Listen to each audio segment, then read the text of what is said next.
But a lot more radical communism is now popular because people didn't. Right now, what you have is people that have not lived through the time that the Soviet Union Oh, sure. existed and their influence on geopolitics.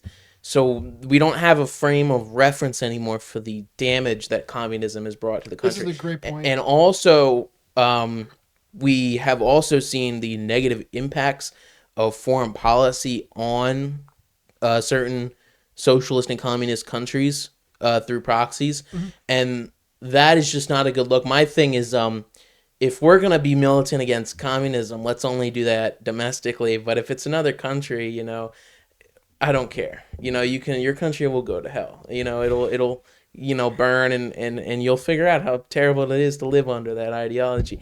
But locally, there's in America, there's no room for that. But again, my parents or family, they were going. They would have drills where it would the nuclear drills because my parents, communism, and I mean some of it was propaganda, but Cold War. the Cold War, and some of it was propaganda, but some of it was valid.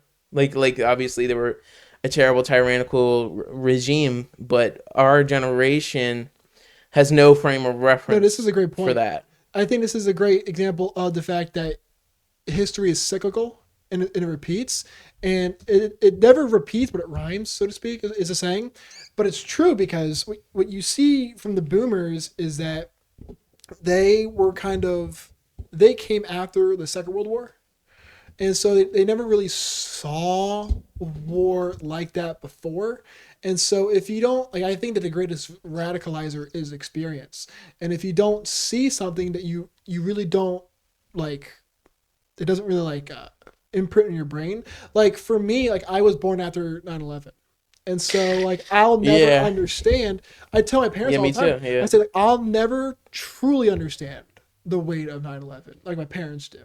Yeah, when I make 9/11 jokes around certain people that are older, they don't laugh. Right. And it's because they but when I make it around somebody that's fucking 20, they're just like, yeah, you are the funniest fucker ever, and it's insensitive, whatever.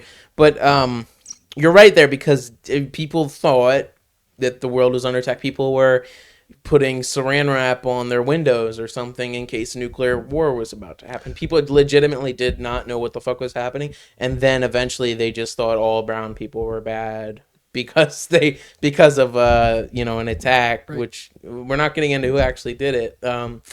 Again, we want to stay up, but that sort of fear, me and you have no frame of reference for at all. No, yeah, and I think that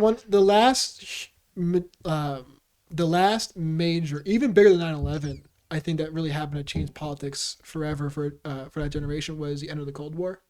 Because I think in a sense, for a lot of people, especially boomers, it kind of cemented that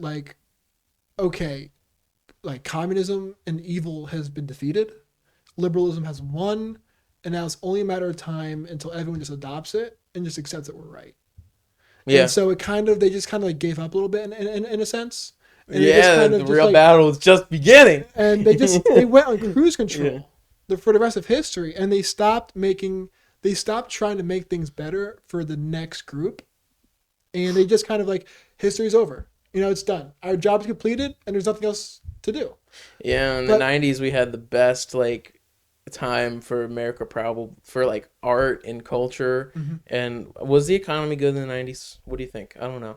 What do you know about that? Clinton was the last one that balanced the budget, but I'm sure that the economy grew under Clinton. But I know that he went after regulations. He was not. Any Democrat now would be appalled at shit Clinton was doing as president. If a Clinton-esque Democrat ran today, they'd probably win. What do you think? Why do you think that? What do you mean? Because if a Clinton-esque Democrat ran, they'd win and they'd win. Do you think moderate Democrats would win or more radical socialist Democrats would win? What do you think? Moderate. You think so? 100%.